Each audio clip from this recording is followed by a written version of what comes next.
Selamat sejahtera kepada semua. Nama saya Durga Seni, anak perempuan Antalagan dari Sekolah SMK Ibrahim. Hari ini saya ingin membentangkan tentang montaj keselamatan dari segi aspek menyelamat. Terdapat definisi menyelamat iaitu satu tugas baik di sisi masyarakat atas dasar perkemanusiaan seorang individu maupun kumpulan, tidak kira yang beruniform ataupun awam, tidak kira tempat, masa atau semasa berehat adalah wajib bagi seseorang insan membantu insan yang lain dalam apa jua bentuk kesusahan. Penyelamat perlu mempunyai kesabaran yang tinggi dan hendaklah mempunyai pengetahuan yang luas dari segi praktikal maupun teori kerana tanpa pengetahuan boleh membahayakan mangsa ataupun diri sendiri. Dan untuk menjamin perbuatan menyelamat yang berkesan, latihan perlu diadakan selalu. Terdapat beberapa matlamat menyelamat iaitu supaya dapat menenangkan keadaan mangsa. Selain itu, kita juga dapat memberi pendedahan kepada orang awam tentang kerja-kerja menyelamat dengan betul dan selamat. Kita juga dapat menghindarkan bahaya yang akan diterima oleh mangsa. Kita juga dapat menyelamat orang dari tempat-tempat berbahaya dan menjalankan kerja-kerja menyelamat dengan teratur dan licin. Ini contoh menyelamat mangsa daripada banjir. Terdapat beberapa cara menyelamat, yang ini salah satunya dengan menggunakan seorang penyelamat tanpa menggunakan peralatan. Mangsa yang mengalami kecederaan sebelah kaki.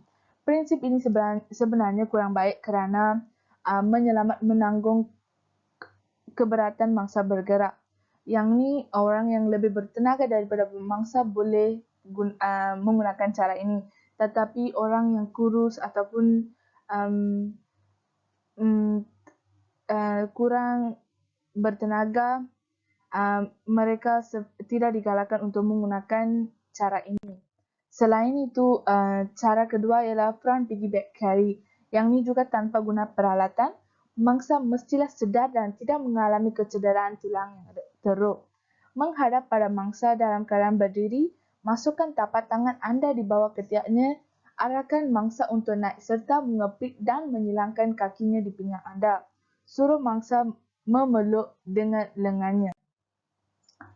Yang ni structure carry guna peralatan mangsa yang perlukan kurang pergerakan. Lepas tu yang tepi dia terdapat blanket structure and cord structure. Yang ni juga guna peralatan. Fungsinya seperti structure biasa juga. Yang ni contoh pengendalian dan tindakan ketika berlaku kelemasan. Jika berlaku kelemasan, mangsa perlu meminta bantuan kepada orang yang berdekatan dengan tempat kejadian. Orang yang berdekatan dengan mangsa kejadian perlu membuat panggilan kecemasan dengan menghubungi pasukan penyelamat. Gunakan bahan alternatif seperti pelampung dan tali. Buangkan pelampung itu kepada mangsa lemas. Jika berlaku kelemasan di kolam, orang dapat memberikan bantuan dengan berbaring di tepi kolam dan menghulurkan tangan untuk menarik mangsa naik ke atas. Jika mangsa jauh sehingga tidak dapat mencapai tangan mangsa, kita dapat mengambil tongkat gunakan untuk menarik mangsa kembali ke atas. Yang ni inovasi berkaitan aspek menyelamat orang yang lemas. Contohnya menyelamat mangsa tanpa renangan. Kita boleh mencampakkan tali kat mereka. Tali memang sangat berguna jika hendak berkelah di tepi pantai atau mandi sungai misalnya. Jangan lupa untuk membawa tali sebab malang tidak berbau kan. Oleh itu kita hanya perlu mencampakkan tali kepada mangsa dan kemudiannya menarik ke daratan.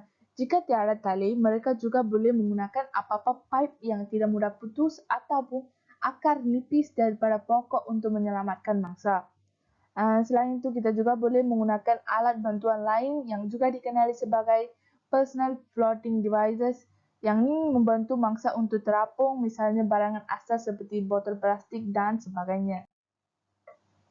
Dan akhirnya rumusan menyelamat. Kesimpulannya, aktiviti menyelamat dan memberi pendidikan tentang menyelamat mangsa dalam sebarang bencana merupakan tugas utama Angkatan Pertahanan Awam APM dan pasukan institusi pertahanan awam PISPA.